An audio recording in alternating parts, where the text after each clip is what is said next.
ప్రేతాత్మకి యుద్ధం అది చూడడానికి ఊరంతా సిద్ధం.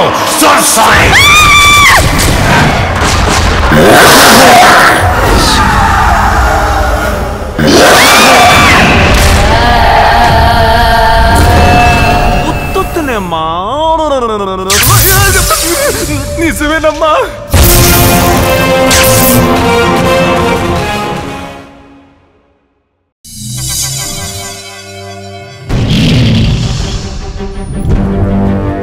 ఒకడొచ్చి నేను పులి అంటే కింద పైన మూసుకొని కూర్చోవాలి.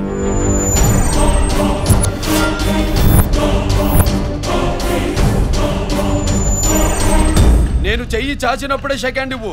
చనువిచ్చాడు కదా అని చక్కెరెక్కాలని చూస్తే చుట్టాను చూడటానికి కూడా స్కెల్టన్ మిగలదు.